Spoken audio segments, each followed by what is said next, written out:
नमस्कार, मैं हूं विनीत और यूपी दर्पण लाइव में आपका स्वागत है। अगले 25 मिनटों में हम दिखाएंगे उत्तर प्रदेश के वो समाचार जो आपको प्रभावित करते हैं। काशी में पीएम मोदी ने महिला आरक्षण पर विपक्ष को घेरा। यूपी पुलिस में 1 लाख भर्तियों का ऐलान। लखनऊ विश्वविद्यालय में पीजी एडमिशन शुरू। यूपी के किसानों को मिलेंगे 122 करोड़ रुपए। यूपी का बांदा बना देश का सबसे गर्म शहर, पारा 47 पर। अब आगे के समाचार सुनिए विस्तार से। काशी में पीएम मोदी का जोरदार हमला, महिला आरक्षण पर विपक्ष को घेरा। प्रधानमंत्री नरेंद्र मोदी ने वाराणसी दौरे के दौरान महिला जन आक्रोश सम्मेलन में विपक्ष पर तीखा हमला बोला। उन्होंने कहा कि महिला आरक्षण को लागू करने में कांग्रेस और सपा की वजह से बाधाएं आई हैं। पीएम ने भरोसा दिलाया कि महिलाओं को उनका अधिकार दिलाने के लिए सरकार पूरी तरह प्रतिबद्ध है। इस दौरान उन्होंने महिला सशक्तिकरण को सरकार की प्राथमिकता बताया और कहा कि देश में महिलाओं की भागीदारी बढ़ाना आवश्यक है। उनके इस बयान ने राजनीतिक माहौल को गरमा दिया है और विपक्ष पर सीधा दबाव बनाया है। काशी को 6,332 करोड़ रुपए की सौगात, विकास परियोजनाओं का पीएम ने किया लोकार्पण। प्रधानमंत्री नरेंद्र मोदी ने वाराणसी दौरे के दौरान करीब 6,332 करोड़ रुपए की विकास परियोजनाओं का लोकार्पण और शिलान्यास किया। इन परियोजनाओं में बुनियादी ढांचे, सड़क, स्वास्थ्य और पर्यटन से जुड़ी योजनाएं शामिल हैं। इस अवसर पर मुख्यमंत्री योगी आदित्यनाथ भी मौजूद रहे। पीएम ने कहा कि काशी के विकास से पूरे पूर्वांचल को गति मिलेगी। उन्होंने इसे नए भारत के विकास मॉडल का हिस्सा बताया। इस कदम से क्षेत्र में रोजगार और आर्थिक गतिविधियों को बढ़ावा मिलने की उम्मीद जताई जा रही है। बीजेपी विधायक से मिलने पहुंचे अखिलेश, सियासी सौहार्द का संदेश। समाजवादी पार्टी प्रमुख अखिलेश यादव ने लखनऊ के मेदांता अस्पताल में पहुंचकर बीजेपी विधायक अनुपमा जायसवाल का हालचाल लिया। विधायक पुतला दहन करने के दौरान आग की चपेट में आने से घायल हो गई थी। इस मुलाकात को राजनीतिक सौहार्द का संकेत माना जा रहा है, जहां विरोधी दलों के नेता भी एक दूसरे के प्रति संवेदना दिखाते नजर आए। इस घटना ने राजनीति में मानवीय पहलू को उजागर किया है। साथ ही इस मुलाकात ने प्रदेश के सियासी माहौल में एक सकारात्मक संदेश भी दिया है। स्मार्ट मीटर पर आपका हमला, 3 मई से प्रदेश भर में आंदोलन का ऐलान। उत्तर प्रदेश में स्मार्ट मीटर को लेकर जारी विवाद के बीच आम आदमी पार्टी ने सरकार के खिलाफ मोर्चा खोल दिया है। राज्यसभा सांसद संजय सिंह ने प्रेस कॉन्फ्रेंस में आरोप लगाया कि स्मार्ट मीटर स्मार्ट चीटर बन गए हैं और उपभोक्ताओं को अधिक बिल देकर परेशान कर रहे हैं। उन्होंने कहा कि यह मीटर इतनी तेजी से चल रहे हैं कि आम जनता पर अतिरिक्त आर्थिक बोझ पड़ रहा है।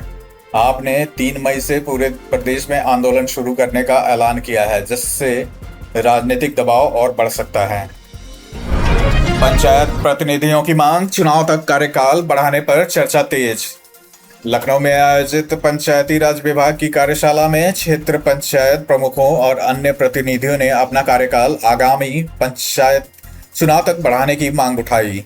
उनका कहना है कि चुनाव में देरी की स्थिति में प्रशासनिक कार्य प्रभावित हो सकते हैं, इसलिए मौजूदा प्रतिनिधियों को ही जिम्मेदारी दी जानी चाहिए।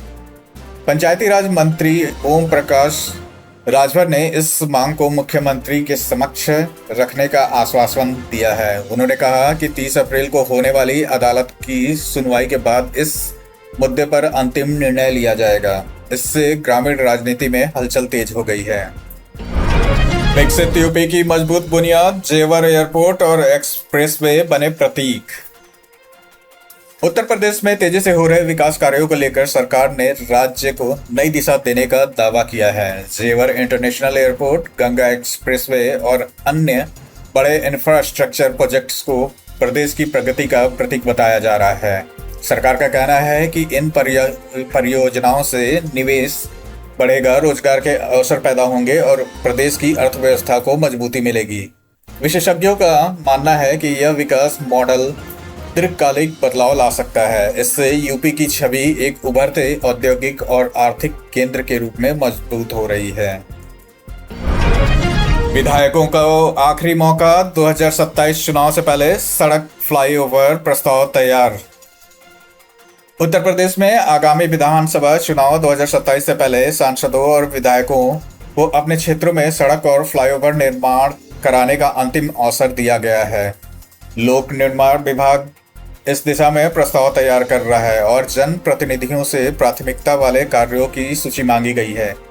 अधिकारियों का कहना है कि चुनाव आचार संहिता लागू होने से पहले सभी योजनाओं को मंजूरी दिलाने की कोशिश की जाएगी।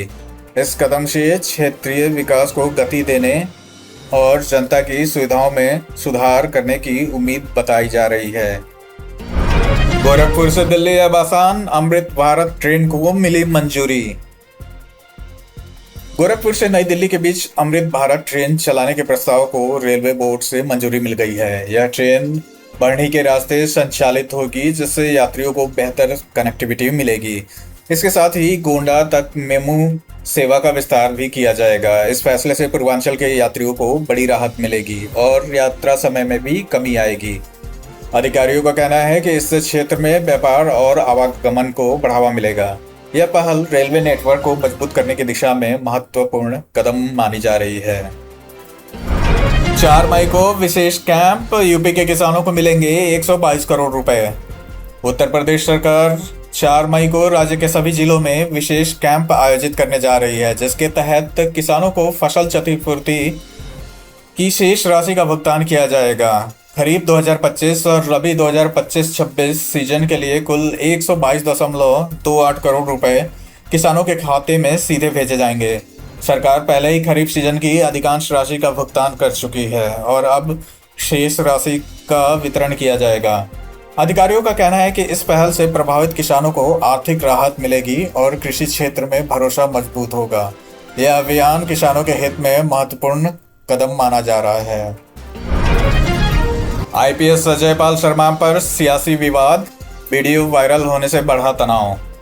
पश्चिम बंगाल चुनाव के दौरान पुलिस पर्यवेक्षक बने यूपी के आईपीएस अधिकारी अजय पाल शर्मा का एक वीडियो वायरल होने के बाद सियासी विवाद खड़ा हो गया है। वीडियो में उनकी कथित टिप्पणी को लेकर समाजवादी पार्टी प्रमुख अखिलेश यादव ने उन्हें भाजपा का एजेंट बताया और कार्रवाई की मांग की है। इस मुद्दे पर टीएमसी और अन्य दलों की भी प्रतिक्रिया सामने आई है। मामले ने चुनावी माहौल को और गर्म कर दिया है। अब इस विवाद के राजनीतिक और प्रशासनिक प्रभावों पर नजर बनी हुई है। यूपी पुलिस में 1 लाख भर्तियों का ऐलान, युवाओं के लिए बड़ा मौका। मुख्यमंत्री योगी आदित्यनाथ ने उत्तर प्रदेश पुलिस में लगभग 1 लाख नई भर्तियों का बड़ा ऐलान किया है।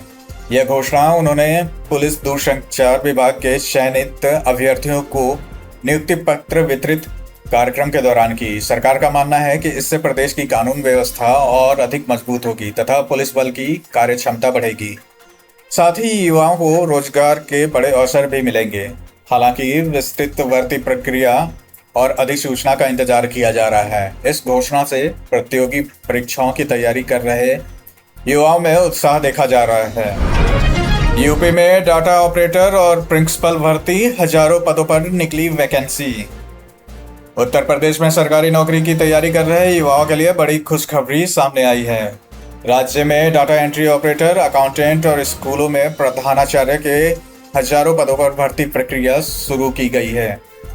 अधिकारियों के अनुसार यह भर्ती विभिन्न विभागों और योजनाओं के तहत की जाएगी, जिससे शिक्षा और प्रशासनिक व्यवस्था को मजबूती मिलेगी।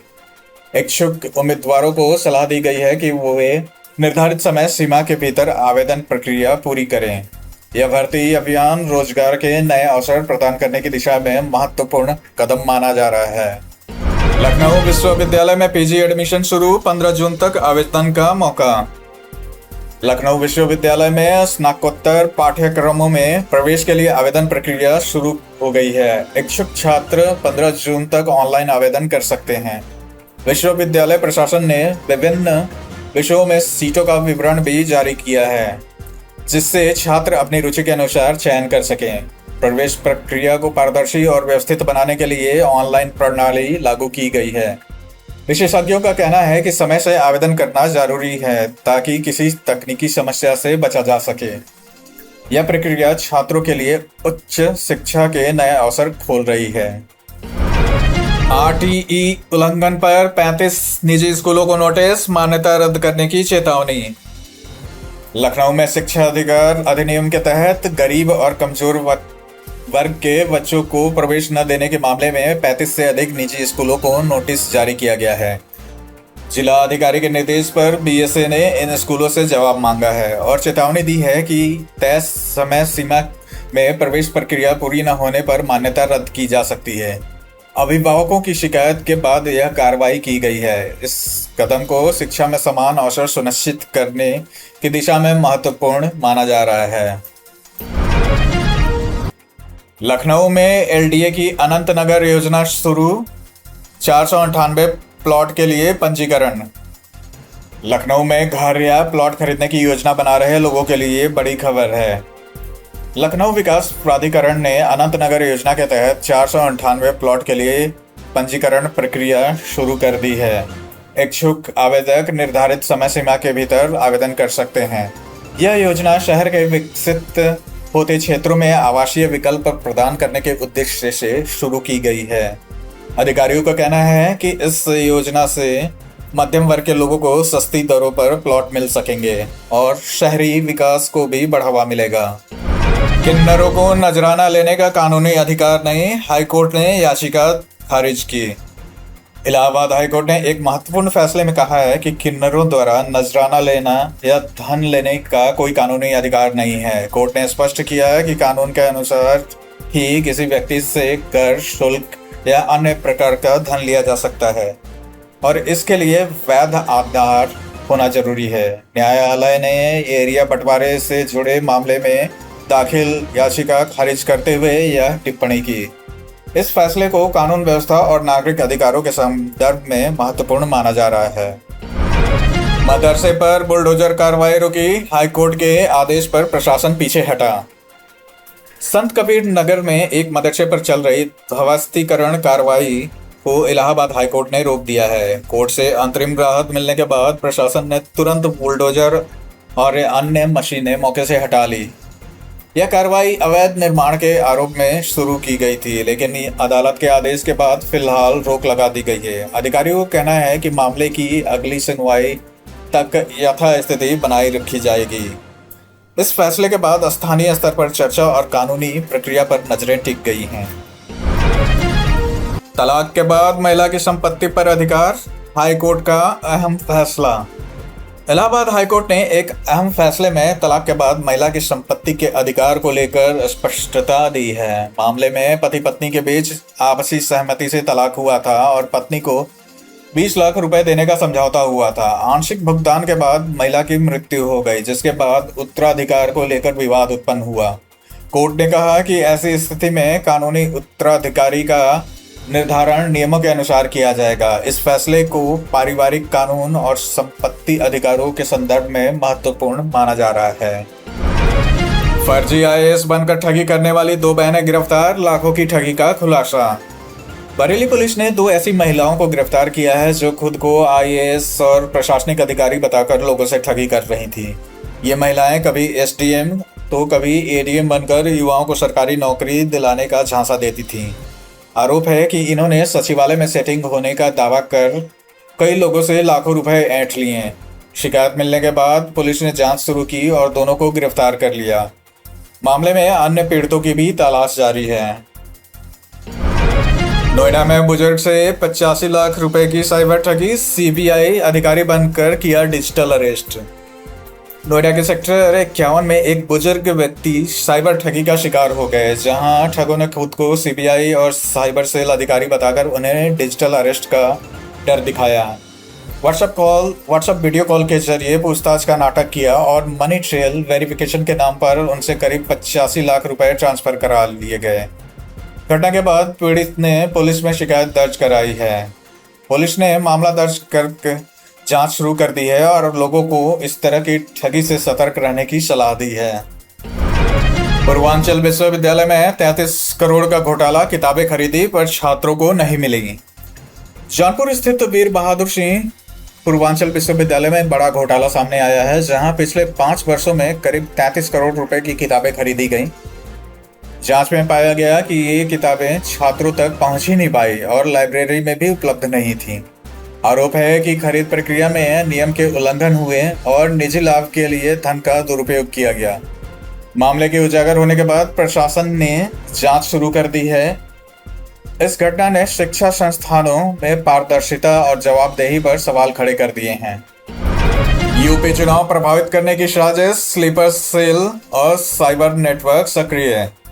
सुरक्षा एजेंसियों ने खुलासा किया है कि उत्तर प्रदेश विधानसभा चुनावों को प्रभावित करने के लिए आतंकी संगठनों द्वारा स्लीपर सेल तैयार किए जा रहे हैं। इन समूहों के जरिए संवेदनशील स्थानों की रेकी कराई जा रही है और साइबर हैकर्स की मदद से जानकारी जुटाई जा रही है। कुछ लोगों को ब्लैकमेल कर इस नेटवर्क में शामिल करने की भी कोशिश की गई है। इस इनपुट के बाद सुरक्षा एजेंसियां सतर्क हो गई हैं और संदिग्ध गतिविधियों पर कड़ी नजर रखी जा रही है। यह मामला राष्ट्रीय सुरक्षा से जुड़ा गंभीर विषय माना जा रहा है। संभल में एक शादी बनी रणभूमि, प्लेटों को लेकर बारातियों में जमकर मारपीट। संभल में एक शादी समारोह उस समय हिंसा में बदल गया जब खाने की प्लेटों को लेकर बारातियों के बीच विवाद हो गया। देखते ही देखते दोनों पक्षों में मारपीट शुरू हो गई और लात, घूंसे तथा डंडों का इस्तेमाल किया गया। इस घटना में करीब 18 लोग घायल हो गए, जिनमें महिलाएं भी शामिल हैं। विवाद इतना बढ़ गया कि दोनों पक्ष पुलिस चौकी तक पहुंच गए और वहां भी झड़प जारी रही। पुलिस ने मामला दर्ज कर जांच शुरू कर दी है और दोषियों की पहचान की जा रही है। फिरोजाबाद में दिन दहाड़े 10 लाख की लूट, बाइक सवार बदमाश सीसीटीवी में कैद। फिरोजाबाद में दिन दहाड़े 3 बाइक सवार बदमाशों ने एक कर्मचारी से 10 लाख रुपए से भरा बैग लूट लिया। आरोपियों ने तमचे के बल पर वारदात को अंजाम दिया और मौके से फरार हो गए। खास बात यह है कि इस घटना में एक युवती भी शामिल बताई जा रही है। पूरी वारदात पास लगे सीसीटीवी कैमरे में कैद हो गई है, जिससे पुलिस को जांच में मदद मिल रही है। पुलिस ने मामला दर्ज कर आरोपियों की तलाश शुरू कर दी है। यूपी में भीषण गर्मी का कहर, बांदा बना देश का सबसे गर्म शहर, पारा 47 पार।